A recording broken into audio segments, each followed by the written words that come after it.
záber.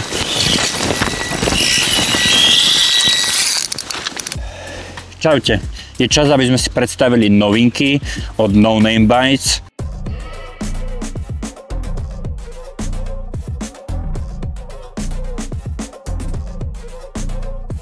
Novinky, ktoré už testujeme, už mám s nimi skúsenosti, mám na ne nachytané ryby, viem ako fungujú, kde fungujú. Tak teraz je ten správny čas vám odprezentovať, čo, ktorá novinka a v podstate aj kedy bude.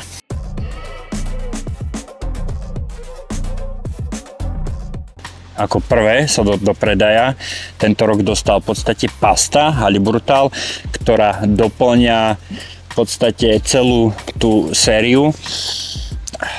A máte dipované guličky, máte klasické guličky a už je k tomu aj pasta. Pasta je veľmi dobre hmotná, dobre sa s ňou pracuje, je veľmi dobrej rozpustnosti a vôňa, štruktúra a tieto veci. Kto ma sleduje, tak vie, že ja pasty milujem, mám to radšej ako dipované gule. Pastu ako takú používam v podstate do bahnitých, fakt bahnitých, možno ešte aj smradlavého bahna, do takýchto štrkových jazier, aj na riekach sa nájde bahno. A kvôli tomu používam pastu, lebo pasta sa uvoľňuje až po dopade na dno po niekoľkých minútkach. Začne uvoľňovať svoju atraktivitu a rozplýva sa po tom bahne a v podstate sa stáva súčasťou toho bahna. Pasta ako taká dokáže vyvolávať dlhšiu atraktivitu, ako keď si zadipuješ guličku.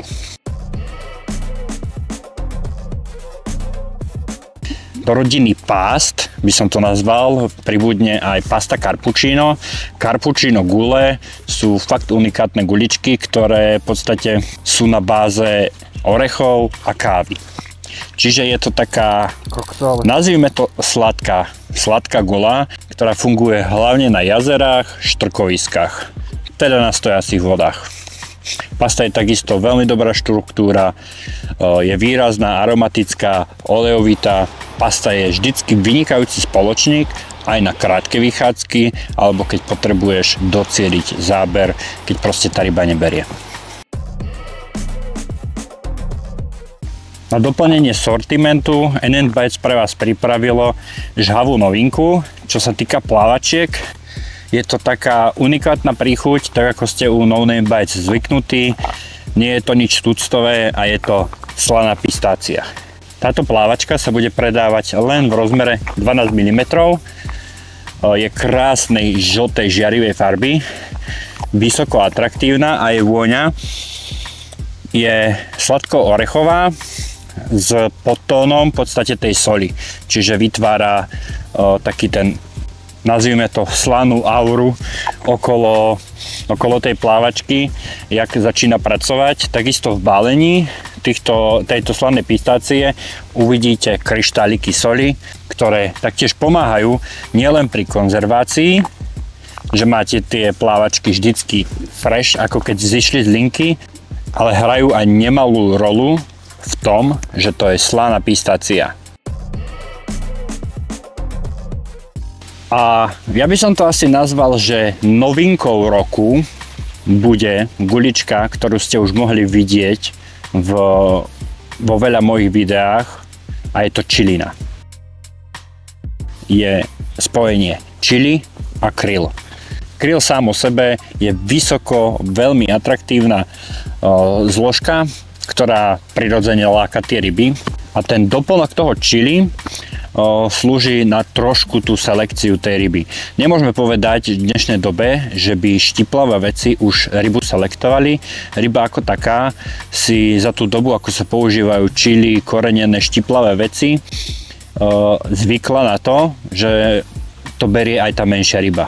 Čiže nemôžeme už brať chili ako nejakú zložku, selektívnu zložku. Gulička je takej oranžovo-červenej, viac červenej farby. Je tam prímes ako farba, nie je použité žiadne farbivo. Je to Robin Red. Čiže ste sa dozvedeli ďalšiu zložku, ktorá sa nachádza v tejto guličke čilina. Na čilinu som už pochytal fakt veľa pekných kaprov A čilina mi nieraz zachránila rybačku. Že proste ryba nešla, dal som tam čilinu a ryba išla. Neviem, či to bola náhoda, ale stalo sa mi to na viacerých rybačkách a čilina mi dokázala priniesť aj krajšie ryby. Ja sám túto guličku testujem v podstate od začiatku, ako som v No Name Bites. A musím povedať, že táto gulička je pre mňa najsympatickejšia. Každopádne sa veľmi teším, keď začnete posielať vaše úlovky na túto guličku, keď sa dostane do predaja, lebo naozaj je to moja top gulička, ktorú beriem na každú výpravu. A na každej výprave ju musím mať pod háčikom. Aspoň na jednom prúte. Bude dostupná v rozmeroch 20 a 24 mm. A dúfam, že veľmi skoro čilinu doplní aj pasta.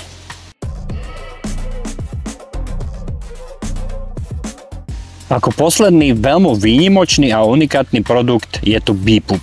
Beepoop je nástroj, ktorým v podstate dostávaš pastu na svoje gule, na boilies. Bez toho, aby si sa ty musel tej pasty dotknúť, mal zamastené ruky, potom ako si v podstate dávaš pastu na nadväzec, chytal naviják, chytal prúd, chytil telefón do ruky alebo foťák, alebo proste hocičo.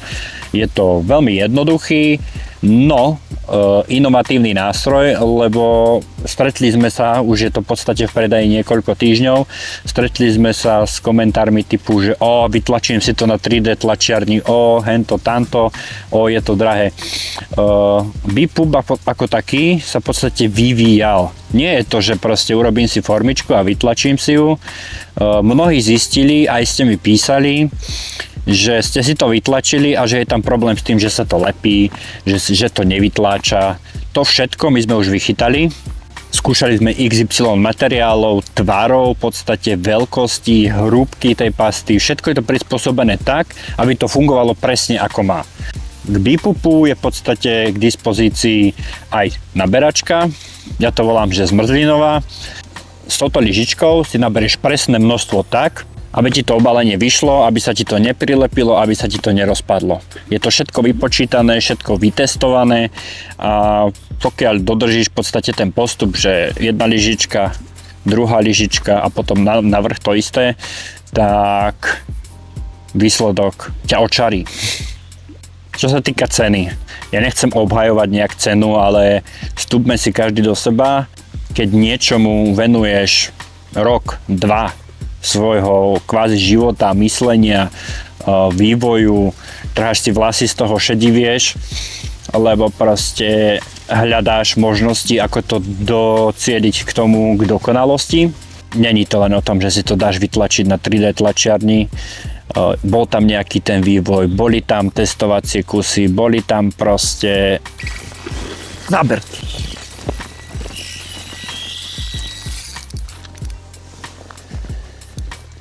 To bola jazda.